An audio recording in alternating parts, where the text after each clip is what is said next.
Thank you for joining us today. This is Jackie Clement, CEO and Executive Director of the Fair Media Council.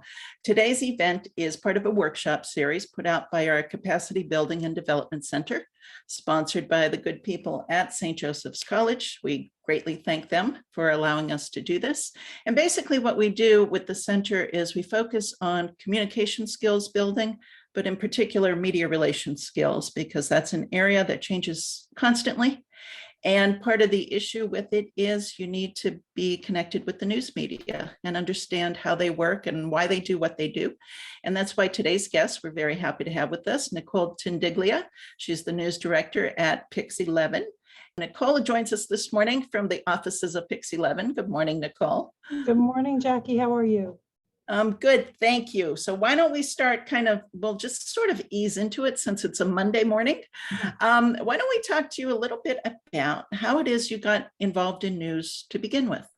Absolutely. First of all, thank you so much in the Fair Media Council for having me. I'm honored to be here. I am a TV news brat. I grew up in a household. My father worked in local news my whole life. When we had dinner, unlike other families, we had 3 televisions right in front of our dinner table with 2, 4, and 7 on, and we would watch 3 newscasts every night. So I was immersed in it from a very young age. I grew up in newsrooms. I did not realize that was not a common thing, that kids didn't go hang out in newsrooms with their parents, but I was blessed to get that experience and from very young age. And so I just kind of followed in his footsteps, and I started as a desk assistant and worked my way up in the industry. I also did not realize you don't get a job in New York as your #1 job. So again, super blessed, and I never take it for granted. I worked hard at my first job and continued to make sure I learned and grew. And the importance of news is the community we represent. We're really the voice that gets in City Hall, the voice that can ask our officials questions, the voice that can bring stories to the forefront that others may not hear, see, read without us. So it's a pleasure and really an honor to be able to do that type of work.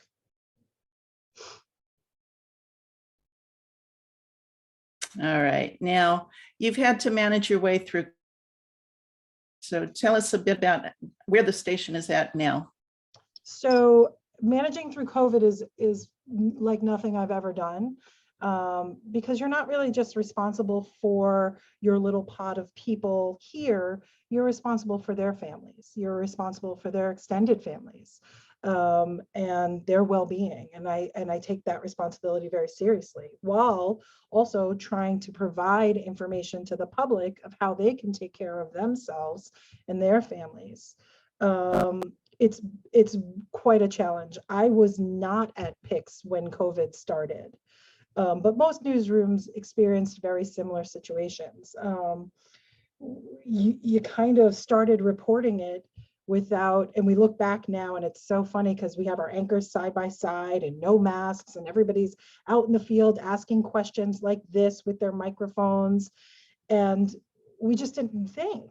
And right around March 14th, right around this time of year, it all came to a head. At the station I was at, we actually had to vacate our building and report the news from other buildings. We had to find a studio, all while checking to see, do they have hand sanitizer? Do they have wipes? These are the things that we were thinking of, not even masks, because that wasn't we weren't able to get them. We weren't going to take them from doctors and hospitals that needed them desperately, but it was, how do we get people into these new places while reporting the news?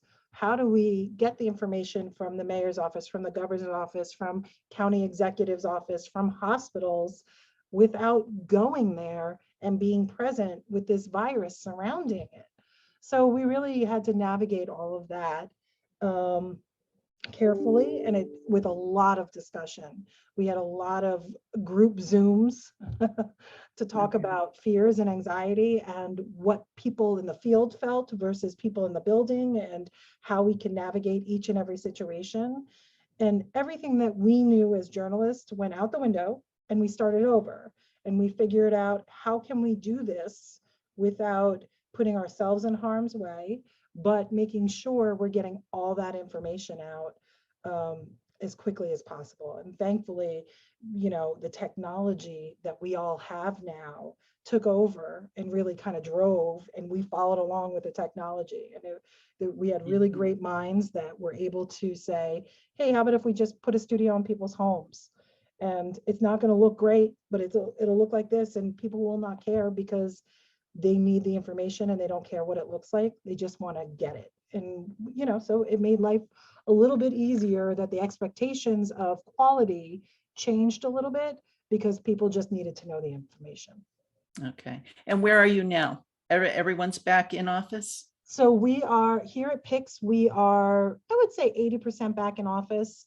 We're still doing some adjusting in our desks and stuff. We have, every newsroom you'll see has plexiglass everywhere. It's like walking and you smack into it. And so some of our digital folks are still at home on a hybrid schedule, but everybody has been back in the building. And it's, you could always tell someone's first day, they're very nervous, and you just help them ease into it. But we have a few hybrids left, and then we'll be back in full, probably in a month or so. Okay. All right. So one of the reasons we wanted to talk to you today, now you take the scenario you just laid out with COVID, but on top of that, PIX has been making a lot of changes to expanding its news program. And what you're offering. So for people that haven't been paying attention to all the changes, I'm wondering, can you run people through, say, I guess the past 18 months of changes? And absolutely. So PIX always had a good 10 o'clock newscasts, and they always had some morning news that was fun. And as I was growing up, I watched them in the morning. I thought it was great. But we're really trying to expand our landscape. So we've extended earlier. So we're on at 4 in the morning to get those super early commuters that need the information before they leave. We have our traditional, that goes all the way till 11 a.m. So 4 a.m. to 11 a.m. And I would say in the 9 a.m. hour, we transition to a more talk show type feeling. We're still giving you your local news, but we're talking to community organizations that are helping or need help. We do interviews with local actors and comedians and dancers to kind of filter some of that lifestyle in there as well. Then we have our 4 p.m., 5 p.m., and 6 p.m. half hour, which is really competitive. We added a 4 p.m. hour to be competitive in the market. We do try to do some more, we have a special thing called Community Corner, where we profile local community organizations that are looking for help, that are helping, and some of the cool stuff that they're doing. We feel it's really important to profile these organizations because there's what's driving the city. They're what keeping everyone healthy and happy and trying to get people employed, keeping them safe. And they need our help and they need our platform. And so we love working with them. Then we have our 10 p.m. newscast, which is the evening newscast, the go right before you go to bed newscast to give you all your news you can use. We've also added on our weekend mornings where we've never been before. So we had to really start from scratch, build up a team. Thankfully, we have some really great anchors and reporters in Kirsten Cole and Craig Treadway, who are our anchors. Byron Miranda and Chris Semino are helping us with weather right now while we still kind of navigate that. So we're bringing some of that weekday familiarity to your weekend mornings. It's obviously much more relaxed because you're really waking up to your local news, but also familiar faces. So that's exciting for us. We've gotten into the political world right before the mayor's election. We had a forum. We had the first in-person debate with the Republicans debate, which was interesting to do during COVID. You have to come at specific times and all of that. So we're doing that. And we're adding a lot of sports programming as well. Okay, all right. And in terms of staffing though, because what you laid out is a whole lot of work. It is a lot of You work. need people to do this, Nicole. We do, we do, we do. We have hired, obviously, I mentioned Chris Amino, who's come to our team. We have Yeah. Erin E. LeBeau, who's an anchor reporter who's joined our team. We have some writers and producers who are joining our team, really to just expand what we're doing, as well as photographers and editors to get out there and get the stories that we need to add in. Okay. And what you're talking about actually goes against the grain of, which is now, I guess, conventional wisdom that says local news is dying. I don't agree with that. Now more than ever, people need local news. We're opening up for the first time in 2 years. My train is packed. The Yeah. subways are packed.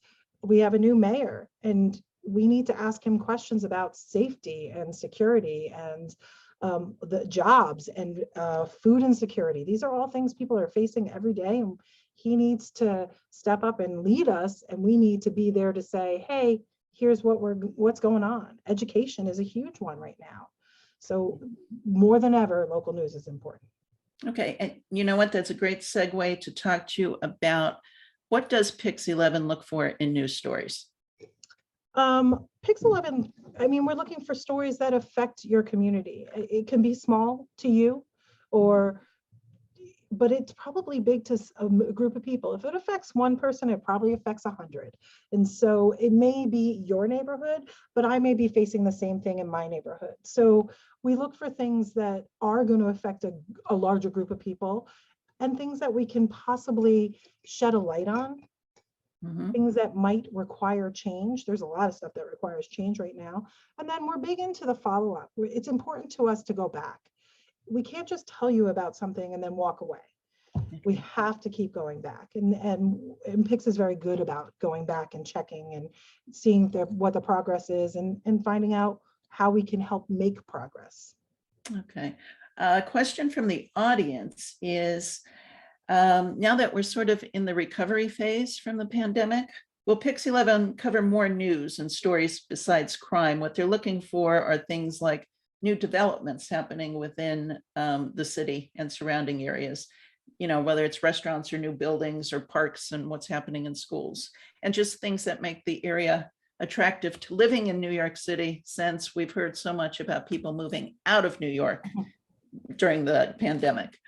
Yeah, I mean, I think we do now. We do it with our community corner. We do it.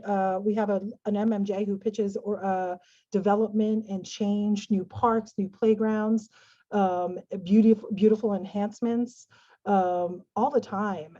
We do report on crime. It is a thing. It is a thing in the city, but I would say it's funny when you talk to a New Yorker. They're a New York City person. They're going on about their business. They get on their subways, they get on their train, they go to work, they come home. They're not that overall fear of crime. I would say if you talk to an authentic New Yorker, they don't feel that same way. They definitely feel it a little different. There are elements that they're noticing, but that overall presentation of crime every day, they don't necessarily feel that. Okay. And with the war happening between Russia and the Ukraine, how is that impacting your local news story choices? We try to profile some kind of local angle to the Ukraine-Russian situation every day, whether it be supplies being collected and sent, whether it be local families concerned about family members over there, politicians. We talk to a lot of politicians, local politicians, about what we can do, what impact it's having on our very large Ukrainian population here in New York City. Okay. All right. And let's talk a little bit about the surrounding areas. So for folks out here on Long Island, I think part of the issue with television stations in general is people in the outlying areas. They always want more coverage of their particular news, but there's not always an understanding of, well, they're competing against everyone else who's pitching you and vying for your attention. So I'm wondering if you can give them any insider tips on how to break through that, and maybe tell them what they're doing wrong, you know? I don't think anybody's doing anything wrong. I think the stories that we tell, now I'm not from New York City, I'm from Westchester County. Okay. So I too want to see Yes. more coverage outside of New York City. And I think it's important that people in leadership positions at these news organizations, whether it be PIX or any of the other local organizations, make sure that their newsrooms are filled with people that are diverse in geography, because we are covering, I mean, we're covering the tri-state area, and we need to represent that in the best ways possible. And the best ways to do that are bring in people from all these different areas so that they can have a voice. We're a small room who have a big impact, and we have to make sure we have as many diverse voices in our rooms as possible. Okay. Are there any types of stories right now that you're looking for that maybe anyone who's watching or will be watching this can actually help you find? I think we're looking for something that obviously everybody worries about their wallets. So any stories that you can pitch that affect somebody's wallet is going to be probably looked at very quickly. You know, injustice, we don't, you know, here we look at that a lot. We're doing a whole special on wrongfully convicted people. We're going to do a half-hour special on it. So I think it's really about making sure that your pitches are short and to the point. Don't go on and on and on, facts and figures. You can do that in the interviews, just quick facts to get to, this is what we have, this is what you'll get. If it's one piece of paper and it's one-stop shopping, you'll find that people will gravitate to those way faster. Okay. And given the amount of news you're now putting out, though, when is the best time to actually be pitching stories? Because that gets a little confusing. It does. So our morning show, so if you're pitching for the morning show, you want to pitch, I would say around 2-3 o'clock in the afternoon, because they're already looking towards the next day. We actually have a planner here who sends them notes, hey, this is happening, that's happening. And if it's an event, you want to do 2 or 3 days in advance to try and lock it up for that day. If it's for day of, you're going to want to do between 7 and 8:30 in the morning. We meet at 9:30 for our editorial. Reporters send their pitches in around 9 a.m. So you want to hit them right as they're opening up their phones or tablets or whatever to read their newspapers. They're also going to read their top story pitches and send those off as well. Okay. All right. And let's see, I wanted to ask you, though, a little bit about if you can describe to someone, and maybe you have an example or two of some of the stories that are actually your favorite news stories and why. And we haven't rehearsed this, so. No, we haven't. So I have 2 types of stories that I really like. Mhm. One of them morphed actually from the Gabby Petito case. The Gabby Petito case happened and we were all on the edge of our seat. Where are they going to be? Are we going to find her? What's happening? Look at the video. Oh my gosh. And Mary Murphy, who's worked here for years and very well known, started receiving emails saying, that's fine. She's getting tons of coverage, but what about my daughter? And what came to light was something that's been obvious to many people for years, that there are many Black and brown missing women, children, sons, daughters, and nobody's talking about them. And so Mary and I sat down and we said, what can we do? We can put them on the web every day, or we can start profiling these families and give them a voice. And so we started a segment called The Missing, and we profile families, 1 or 2 a week. A lot of people here said, but they're runaways, but they still have families who love them and care about them at home and are missing them and want to make sure they're safe and alive. And if it was my son or daughter, I would want the same. And so we started this series, and it's something that we both are really passionate about and proud of. And I think it answers the viewers' questions. Why not us? You're right. Why not you? Let's talk. And so that's something we're really proud of. And love, I would not say, because it's a hard story. These are not fairy tale endings. But at the same time, I feel like we're giving people a voice. And that is most important thing is that we give people voices. Yeah. I And you, also, I love kid stories. I'm a sucker for a really smart whippersnapper of a kid who, I know that's an old term, whippersnapper, but someone who does something better than me. And these kids that are out there every day, they're better than me. And I love to watch them and show people how amazing they are at this age. Imagine what they're going to be like later on. yeah. Okay. All right. So let's take that now and look at the flip side of that, because one of the common complaints about news is that, it's depressing and it's all negative and it's heavily crime ridden. What about positive stories? I mean, where do you find a balance and how do you go about that?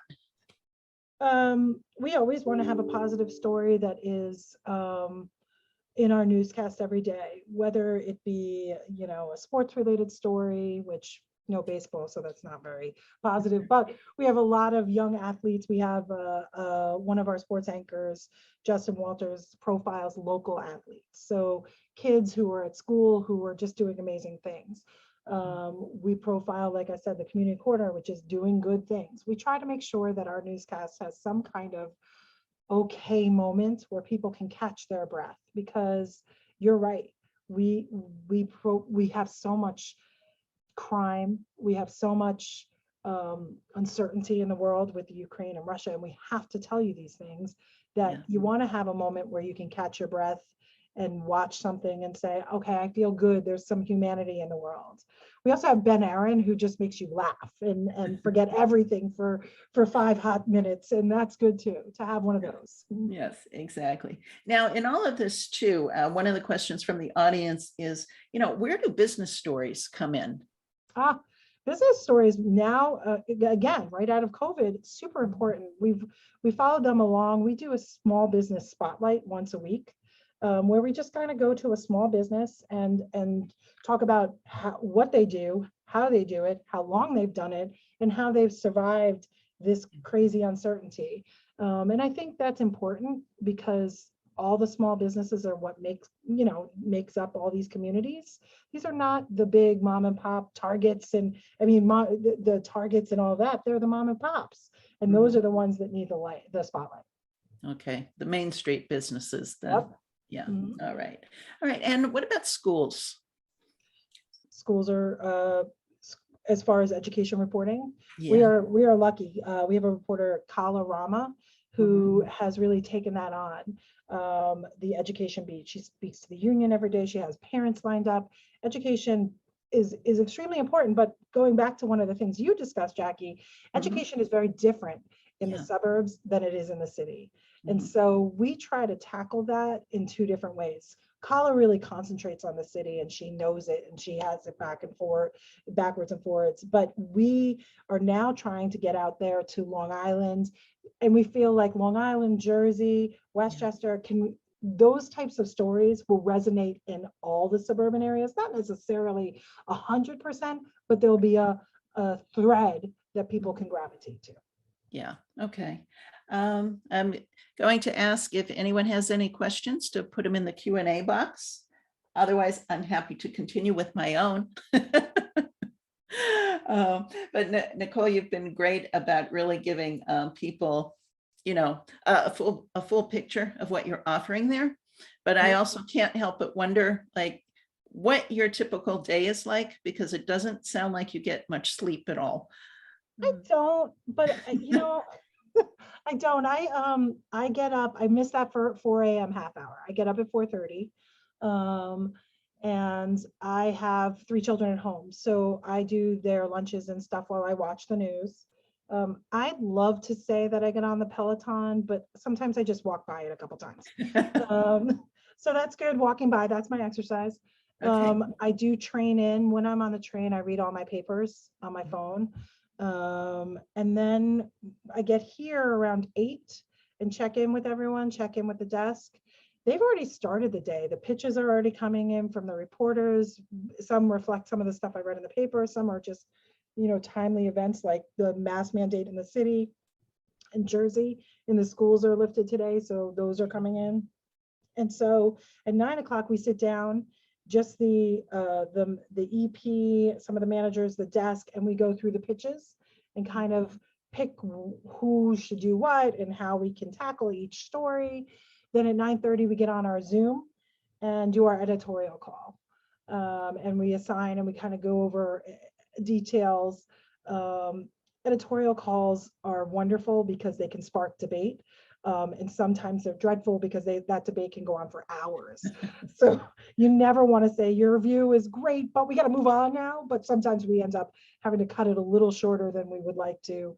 But then everyone's off to the races and doing their job and reporting. And around 2:30, we have a second editorial call where we kind of go through the rundowns.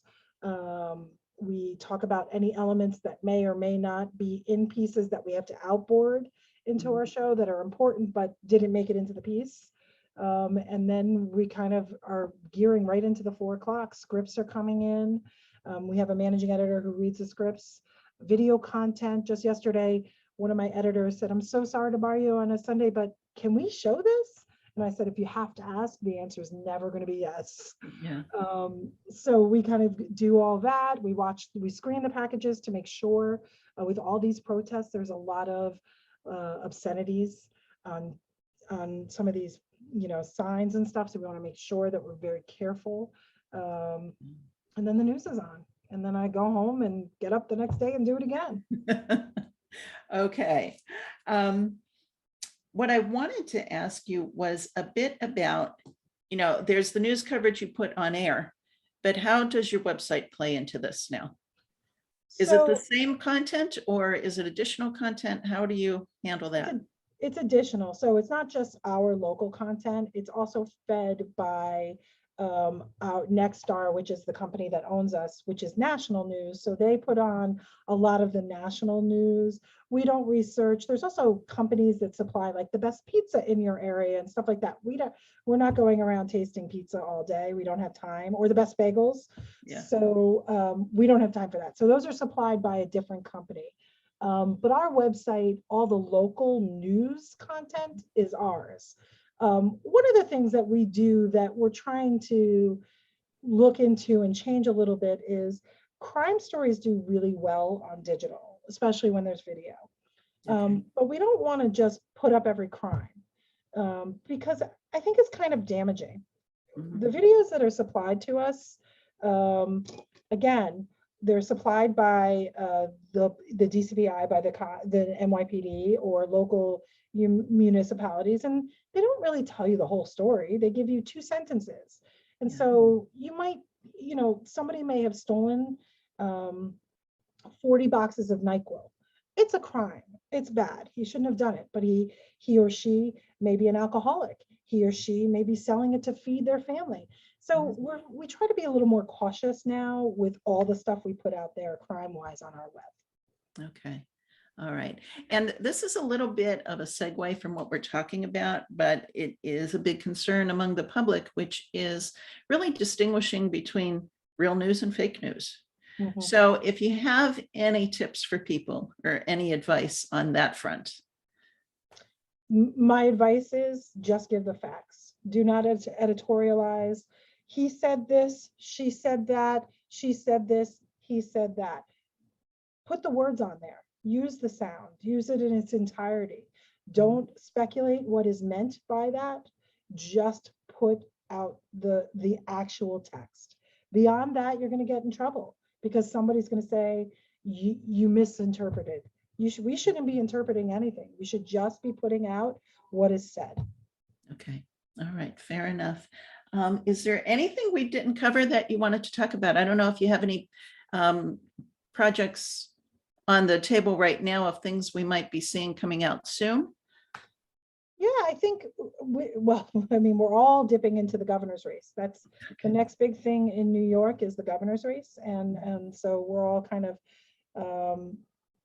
looking at that, looking at who's running and where they stand and how can they fix our state and keep us afloat during a time where things are kind of crazy. New Jersey, we're looking at infrastructure and all things infrastructure because New Jersey's infrastructure, as you know, or read, hear, see, is falling apart. Not to say New York's is 100 times better, but it's a little bit better. We're a little bit better off. I think, again, all news is about what's happening right now. And we're still chasing it a little bit as things open, because, we just don't know what to expect. We certainly know that there's going to be homeless. We certainly know there's going to be hungry people. We certainly know our education system is way far behind. Socially, our children are going to go through a lot, and how can we get them kind of up to pace? So those are some of the things that we are tackling ahead of time, and we're looking at possibly even here doing a special on our education system and where we're at. So those are some of the things we're trying to tackle. Okay. And for people that aren't inside New York City, or even who are outside of our area, how would you describe the mood of New York now? Oh, it's interesting. I take train to Grand Central, and I walk 2 blocks. So I have this little bubble. I think though the bars are filled, the restaurants are filled, people are happy to be out again. I think there's cautious optimism that we're going to be able to bounce back from this in some way. But I think what a lot of people want to do is go right back where we were. And that's just not going to happen. There's a long road to get there. This is 2 years of being like this. And so how do we get to that place we're all going to have to navigate together? But I do think there's optimism and possible, I don't want to say excitement, because that makes it seem like, woohoo, it's not excitement, but people are saying, okay, I'm going to do it. I have to get on the train. I'm going to do it. And go from there, one step at a time. Okay, great. I've asked everything I can think to ask you. So is there anything that you wanted to talk about that we didn't already discuss? No, I think for anyone who's out there trying to get into this business or represent, just keep trying. You gotta hone in on a small story and make it bigger. When we started the missing after Petito, we sat down and we went and interviewed this woman in New Jersey, and her daughter had run away and she was 14 years old, and it ended up being much bigger of a story. The mom was actually abusive, and the girl was found and was then taken care of. And so I would just say start small. Start with a small story that's interesting to you. And because when it's interesting to you, your passion's going to be behind it. And that is the most important thing. You're going to put your best foot forward when you have a ton of passion. Got it. And I think that's a great note to end on. So if we don't have any other questions, then I'm going to say thank you, Nicole, for your time. And we'll give you back a few minutes early, which I know is desperately needed. Oh, thank you. Thank you so much for having me. No, it's been a pleasure, and we will talk to you soon, and good luck with all of the projects. And if there's anything we could do on this end, let us know. All right. Absolutely. Thank you.